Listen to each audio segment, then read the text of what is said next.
DK, I think, is one of their biggest failures. That ride cannot function in any form of wet. Who the fuck designed that? Hi, hello, and welcome back to a podcast where I talk about rediscovering my life in my 30s, going no contact with family, life as a crazy cat mom, and everything in between. You know it, you love it. Welcome back to Chaos and Fuckery.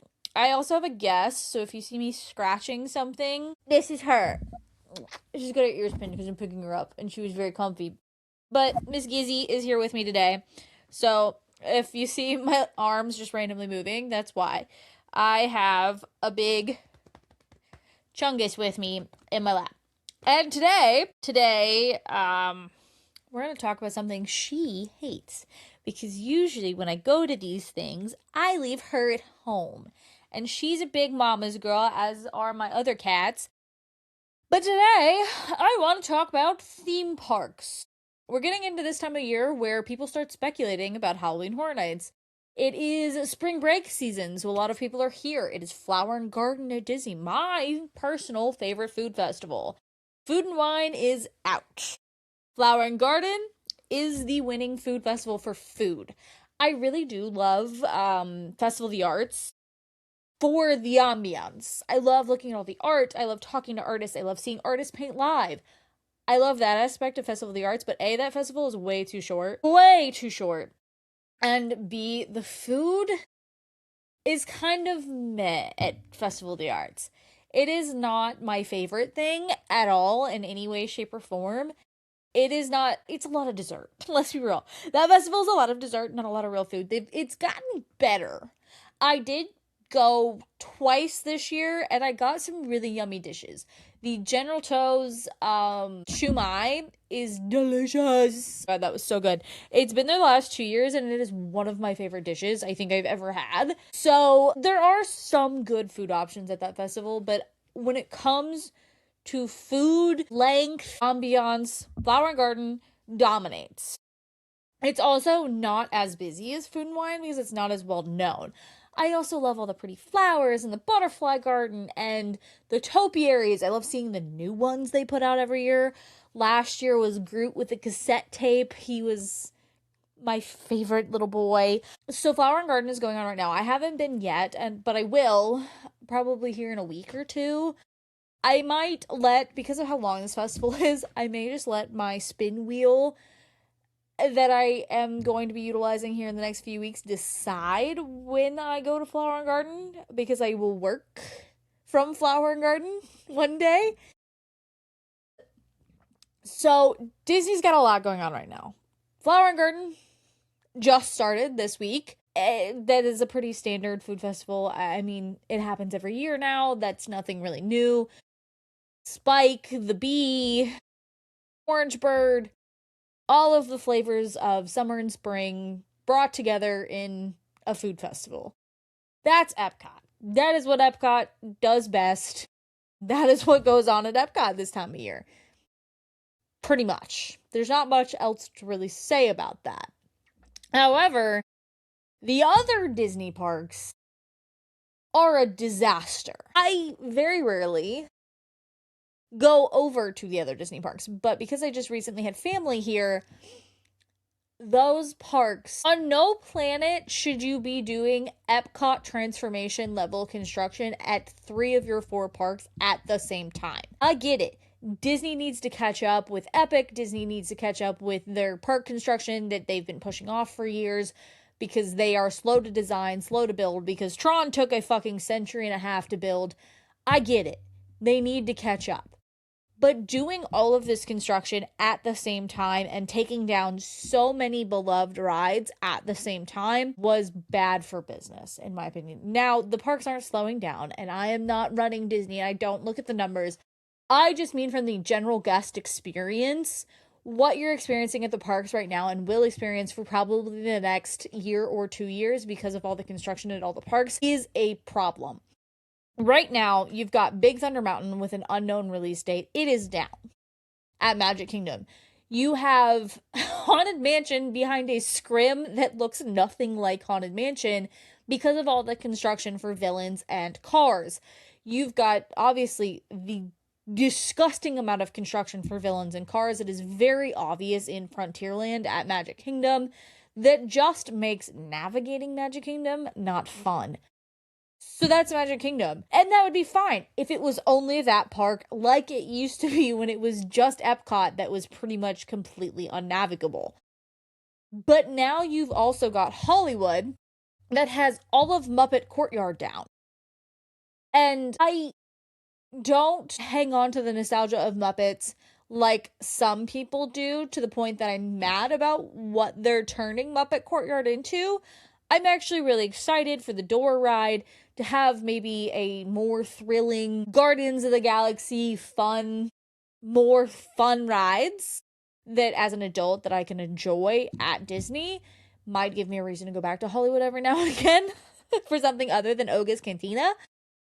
However, just completing Galaxy's Edge and Toy Story and Runaway Railway and then immediately moving into Muppets on top of a rebrand of Rock and Roller Coaster, one of the biggest rides still to this day at Hollywood, will drive lines to Tower, will drive lines to Rise of the Resistance, will drive even more lines to Galaxy's Edge, or it'll drive people away from going at all. There is not enough space to move about in Hollywood and Magic Kingdom with all of this construction going on. Same thing for Animal.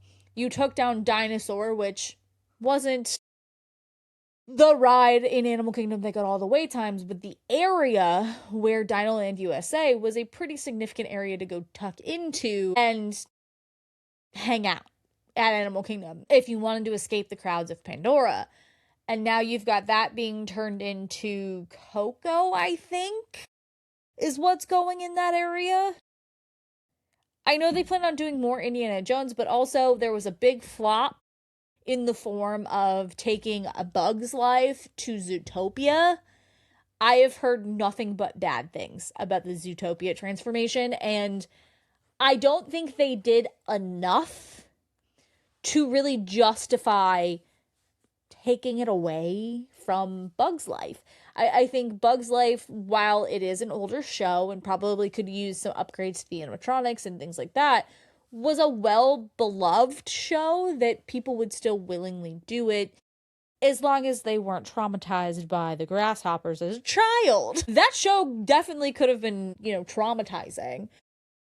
But I think Disney swung and missed doing all of this construction at the same time, especially given how slow Disney construction is. These parks are going to be like this for roughly 5 years. If, Tron construction and every other piece of construction around Disney has anything to say about it, we are not going to see these walls come down and see regular movement throughout the other 3 parks for, 3 to 5 years, which is insane amount of time to not be able to really enjoy those 3 parks.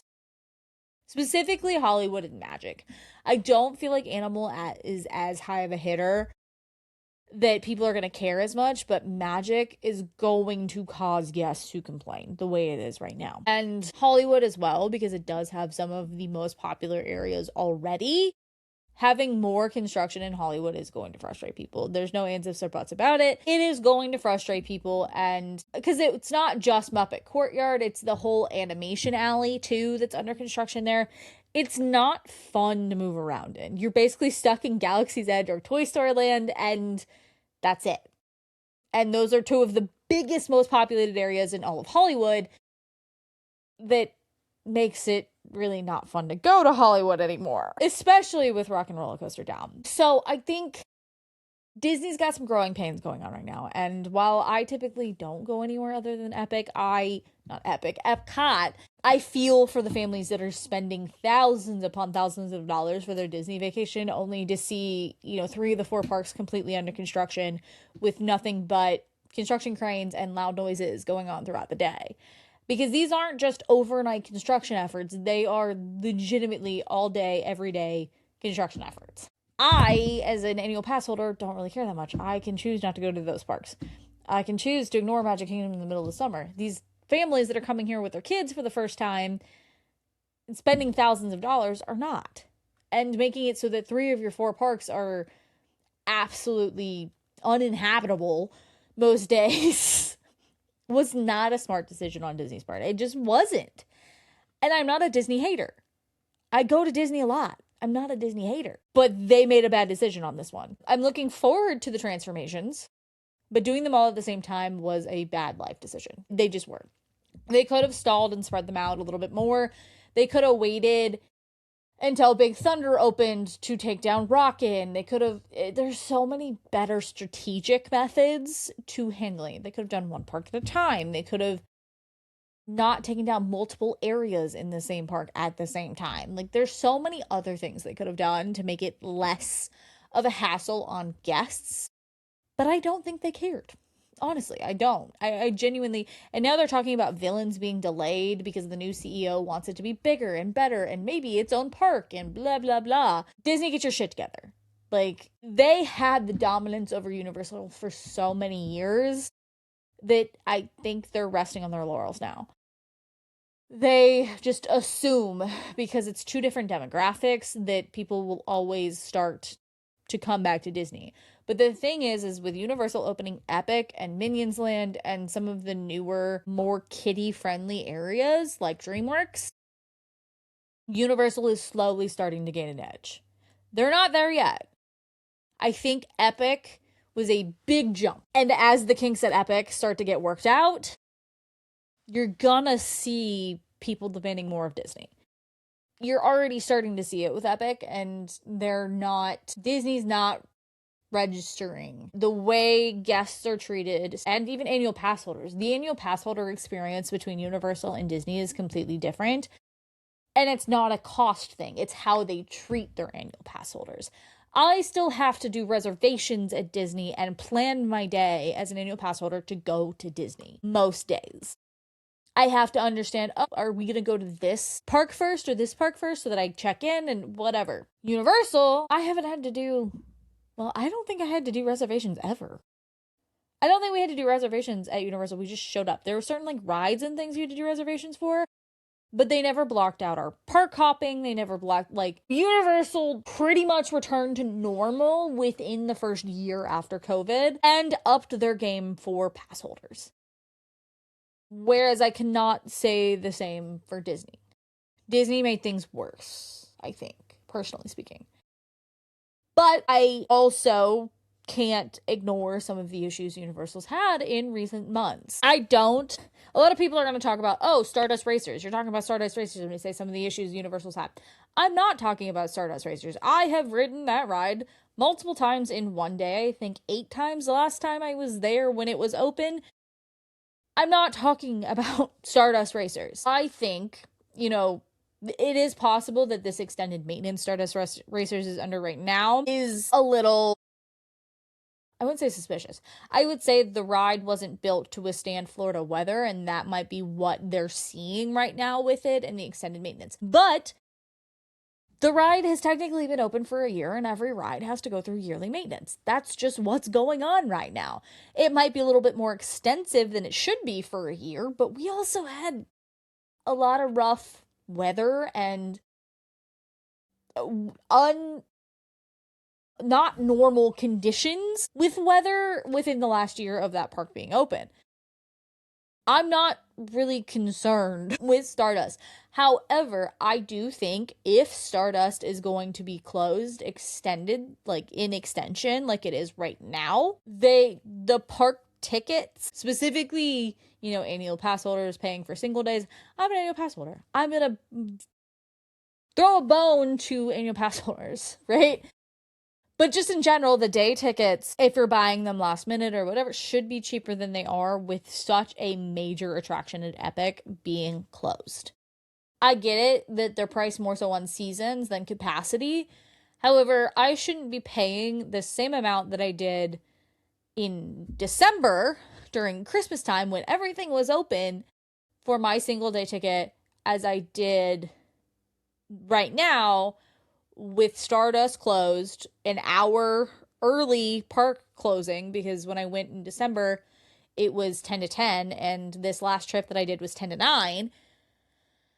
And some of the characters seem to be missing in action too. We were told that DK was not available as a character meet and greet despite it being on the map as a character meet and greet for the day, and saying that like he's a new meet and greet, he's never come out, which is not true.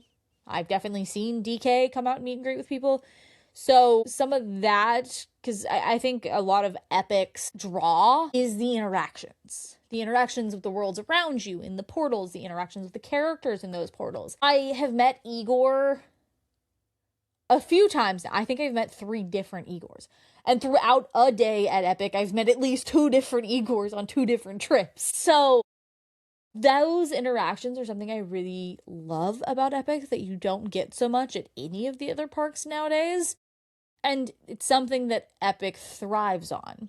Interactions with the headless hunters in the Burning Blade when they come in and scream about, oh, we caught another one, and the whole show while you're just sitting at a bar. Those kinds of things are something that I think Epic has unique to them. The baby dragons. I still have never actually been sitting in Burke when the nightlights come out. I've seen videos of the nightlights, have not actually ever seen the nightlights. This is, I think, my 5th time back to Epic, and I just ran into Rough Nut and Tough Nut hanging out in Burke. I've never done a Toothless interaction with Hiccup there. I've seen Astrid and Stormfly, but not in I was in line for Toothless kind of capacity. So I think those characters should be out more because they are the heart and soul of Epic. However, I think pricing when one of your biggest attractions is down, especially given the problems they've had with Battle at the Ministry, should be different. Stardust has a lot of capacity, similar to Unchained. Monsters Unchained, Stardust and Monsters Unchained never get high wait times because of their capacity. They move pretty much constantly.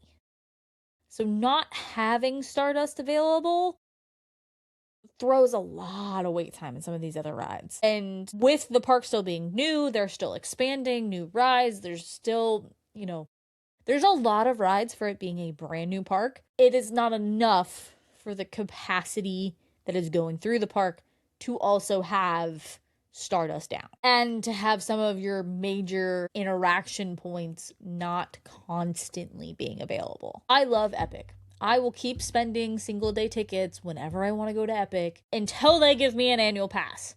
Like, I want an annual pass yesterday when it comes to Epic. That park blows my mind in new ways every time I'm there. It is, and I'm not just riding Universal's dick. I do love and enjoy Universal, but I think they are upping their game in comparison to Disney. I'm not a Disney hater.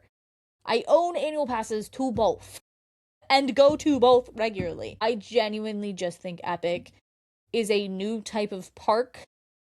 And I was saying this the other day. I think Epic, once annual passes are available, could also be the new drinking around a circle, right? Instead of drinking around the world, you're drinking around the galaxy, There are so many fun experiences and so many fun foods and so many fun bars that I'm still experiencing new things every time I go to that park. And like I said, I've paid to go multiple times. Universal does need to be considerate of the fact that it is a smaller park. And when one of your major attractions, like Stardust, is down, your pricing model should change. If it's down for a day, that's one thing. There's not much you can do to control this. But this is an extended closure for Stardust for the 2nd time. I have been twice now that Stardust has been closed. And it is an unfortunate thing to be in that park when that ride is closed because of the way capacity moves through the park. But one thing I do genuinely love about that park is it doesn't feel busy. Unless you're waiting in a line that's an hour plus long, the rest of the park, if you just want to go in and enjoy because you've already done all the rides, is fun to just go in and enjoy. Meeting with characters, hopping around from portal to portal, getting, new snacks. It is a park that you can just go and enjoy, similar to Epcot, where there isn't any hard-hitting rides, whereas I know obviously at Epic there is, but you could choose not to do any of those and still be happy with your day in the park. While for your first visit, I would definitely say bite the bullet if you can afford it, buy the express passes, do all the rides, because they did add DK and Battle. Previously to them adding DK and Battle at the Ministry to Express, I wouldn't have said that. I would say Express is not worth it. The rides on them, you can easily get on and off in a day if you really wanted to with the right planning, especially with Burke being open during early park access now. I would also say take a break in the middle of the day and go experience it at night. Specifically Stardust, Darkmoor as a whole, and Hiccups at night. The whole park changes at night. I also would say get a room at Helios one time in your life. Look for deals. Look for, if you're a Florida resident like me, look for the Florida resident room deals at Helios. I got a suite once for about the same price that I got a normal standard room this last time I stayed there. But Helios, the pool is great to go hang out in the middle of the day. Convenience, if you are a remote worker and want to work for a few hours in the morning and then go and enjoy the rest of your day in the park and go see the park at night, great opportunity. But that's Epic. Epic still definitely has that new park kinks. It is not fully fleshed out, nor should it be. It is not even officially, yes, by this point last year, team members were getting on, they were starting to open up for annual pass holders. It has been running at some level of capacity for a year now, but it is not a year old, officially. It still has problems, and I'm not going to say it doesn't. DK, I think, is one of their biggest failures. That ride cannot function in any form of wet. Who the fuck designed that? In Florida. Yes, I know it's a replica of the one in Tokyo, but still, who the fuck said, I'm gonna design this ride that's gonna go in Orlando, Florida, that cannot function even if it is sprinkling? Yes, no roller coaster can function when it's lightning out. But the same day I got on Stardust 8 times, we couldn't get on DK multiple times due to weather delays because of light rain. That design is horrible. That was a bad decision on Universal's part, and they should hopefully fix that so that line's capacity doesn't keep staying at an hour plus wait times to get on a ride that is very short that goes down when it sprinkles. It's absurd to me that you would even think about doing that at a park in Orlando. No, sir. Dumb. Big dumb. So Epic's not perfect. It definitely won't be for a little while, but I still think it's a good park to go and enjoy and spend money on, especially now that it's included in the multi-day tickets. If you're already going to uni, definitely hit up Epic. Just maybe plan to buy express passes. But they do have multi-day express passes now. So that is an easy way to get express for Epic, is getting the multi-day 3-park express passes. It is a little bit cheaper. Let me think. Back to the Universal of all. Uni and Islands. I feel like Mardi Gras has lost its luster. I really enjoyed Mardi Gras when it first came to be. And I love. If you are someone who comes back to different events, you come to Mardi Gras, you come to Horror Nights, you come to holidays, get the gift cards that they sell during Mardi Gras, because that's the only event that they sell those things at. And my God, are they genius. They work for the snack booths at Horror Nights too. You can keep using them. It's fucking fantastic. They will also work for the snack booths at holidays and any other, like the crepe stand and things like that. But get those things. That is one addition to Mardi Gras that I actually do enjoy. But I feel like the parade hasn't really changed much since its inception. The concerts are getting progressively worse with who they bring in. I'm sure people had a lot of great fun, but RuPaul DJing is not, when they first started, you got fucking 3 doors down in their prime. So Mardi Gras is losing. It's still a popular event, but it has not been something that I have to do like horror nights and holidays every year. And that makes it hard with uni having, what's it called? The Irish pub. I want to say Mulligan's, but that's not right. Is it? Anyways, the Irish pub at uni being closed right now because they're expanding it, which good. That place is busy as shit. It's, again, the construction. Did you really think your construction timeline through? Because it's now going to be closed through Horror Nights, which is one of the most popular times for people to go into that bar. Also, anything being closed during Horror Nights makes Horror Nights a nightmare. I am curious if the Hollywood Drift construction is going to be in a place by Horror Nights where we get our tribute store back where it's supposed to be, because last year's tribute store was just a no. I would rather not have one than have that again, personally. And I didn't mind the house rerouting. I actually would be okay if they kept that permanently. I think the backlot circle back there was actually kind of decent. I don't hate that. I don't hate the idea of having 2 hubs that people go to and then you can circle through the different houses back there all at the same time. And that backlot methodology kept you out of the rain.